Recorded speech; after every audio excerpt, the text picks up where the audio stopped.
बुढ़ापे की ज़िंदगी। बुढ़ापे में बहू के साथ कैसे रहना चाहिए? जब बहू आ जाए उसके साथ तालमेल कैसे बिठाना चाहिए? एक अनीता जी थी, उनकी जो है बेटे की नई-नई शादी होती है और बहू जो है पढ़ी लिखी होती है और कमाने की डिमांड करती है कि जब मैं ससुराल में आऊँगी तो मैं जॉब करना चाहूँगी।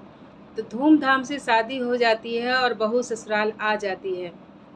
वो काम करने भी चली जाती है और अनीता जी अपनी बहू को खुशी-खुशी परमिशन दे देती हैं और वो काम करती, ऑफ़िस जा कर के फिर आती, घर में काम करती। तो वो बहुत चिड़चिड़ी हो जाती थी कि मैं आती हूँ ऑफ़िस से काम करके और मुझे घर में भी काम करना रहता है और माँ जी घर में बैठी रहती हैं, ये नहीं कि कुछ काम करा दें। उन्होंने अपने पति से कहा, तो बेटा जा कर के अपनी माँ से बोलता है कि माँ आप जो है कुछ मदद करा दिया करो हमारी पत्नी की।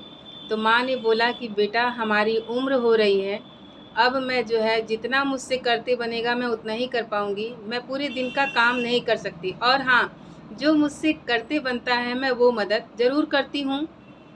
और अनीता जी दिन का सारा काम कर देती थी, शाम वाला काम वो छोड़ देती थी कि अनीता जी अपना उनकी बहू आएगी ऑफ़िस से तो अपना शाम का काम करेगी और अनीता जी शाम का टाइम अपने टहलने जाती, मंदिर जाती, अपने दोस्तों से बातचीत करती, जिम जॉइन करती, ब्यूटी पार्लर जाती, अपनी ज़िंदगी अपने मज़े से खुश होकर के काट रही थी।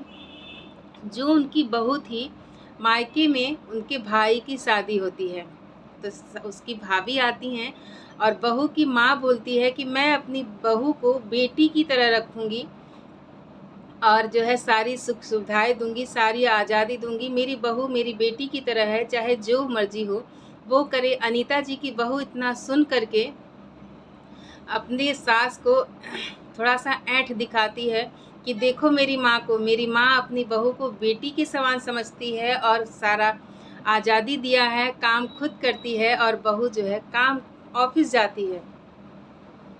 कुछ दिन ऐसे ही बीतता है, ऐसे ही निरंतर चलता रहता है और जो अनीता जी की बहू थी, बहू की माँ घर में काम करती और उनकी बहू जो है ऑफ़िस जाती और आराम से सारे घर में रहती और डिमांड करती कि मम्मी जी आज ये कुछ बना लो, मम्मी जी आज कुछ ये खाने का मन कर रहा है।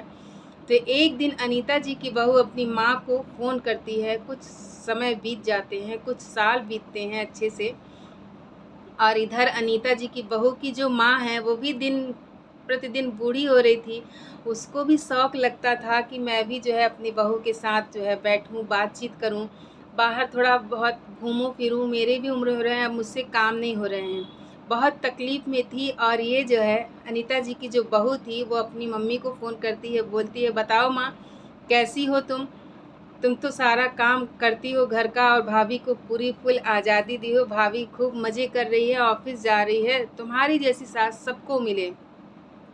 तो उसकी माँ रुआँसू होकर के बोलती है कि नहीं बेटा, मैंने बहुत बड़ी गलती कर दी, तुम्हारी सास की तरह मैंने भी अपनी बहू को समय रहते ज़िम्मेदारियाँ दी होती तो आज मेरा ये दिन ना होता। मैं पूरी दिन काम करती हूँ, बहू को कोई फ़र्क नहीं पड़ता, अब मुझसे काम नहीं होता।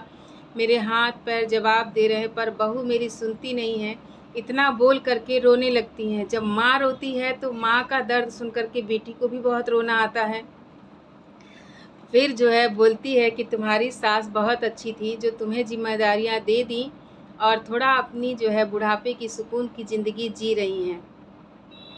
और इतना बोल कर के वो फ़ोन काट देती हैं और इधर अनीता जी की बहू सोचती रहती है कि सही में शायद मेरी माँ से कुछ गलती हो गई और फिर फ़ोन रख कर के वो हॉल में आती है, वहाँ ससुर जी बैठे होते हैं, पेपर पढ़ते हैं। तब तक जो है सासू माँ ब्यूटी पार्लर से लौट कर के आती हैं तो ससुर जी बोलते हैं, ये आपके दिन हैं अनीता जी ब्यूटी पार्लर जाने के। अरे घर में रहिए, बहू का हाथ बटाइए, कुछ ध्यान रखिए, ये आपकी ब्यूटी पार्लर के दिन नहीं हैं। तो सासू माँ मुस्कुराईं कि कौन बूढ़ा? मैं बूढ़ी? अरे बूढ़े होंगे हमारे दुश्मन, बुढ़ापे में भी ज़िंदगी कुछ ऐसे जियो, ज़िंदगी भर तो हम लोग अपने बच्चों के पीछे काम करते ही हैं, बुढ़ापे में भी काम करते रहे तो हमारी ज़िंदगी का क्या? वो मुस्कुराईं और बोलीं कि आप भी कल से हमारे साथ जिम जॉइन करिए और चलिए हम लोग जो है बाहर जिम करेंगे, एक साथ समय बिताएंगे और थोड़ा अपनी ज़िंदगी जिएंगे। आज अनीता जी की बहू के आंखों में पानी था और इतने देख करके सास ससुर को हंसते खिलखिलाते वो जो है आज उसको तकलीफ़ नहीं, उसके चेहरे पे मुस्कुराहट थी कि कम से कम हमारे सास ससुर कुछ तो सुकून की ज़िंदगी जी रहे हैं। और शायद हमारी सासू माँ सही हैं कि ज़िंदगी भर तो वो उन्होंने काम किया है, बुढ़ापे में भी वही काम करेंगी तो फिर इस ज़िंदगी का क्या फ़ायदा। तो हर इंसान को जो है सबकी अपनी अपनी जिम्मेदारियाँ होती हैं, जिम्मेदारियों को लेकर के चलिए। और सबका उम्र आता है, किसी को आराम की ज़रूरत होती है, किसी को काम करने की ज़रूरत होती है। तो परिवार में रह करके एक साथ तालमेल बिठाइए और साथ में चलिए, चाहे सास हो चाहे बहू हो। कभी बहू की बात मानी जाए अगर बहू सही है तो, और सास तो सास है ही हैं, वो माँ हैं, उनका सम्मान होना ही चाहिए। अगर मेरी कहानी अच्छी लगे, समझ में आई हो तो एक बार कमेंट करके ज़रूर बताना कि आपको ऐसी कहानियाँ और सुननी हो तो। जय श्री राम।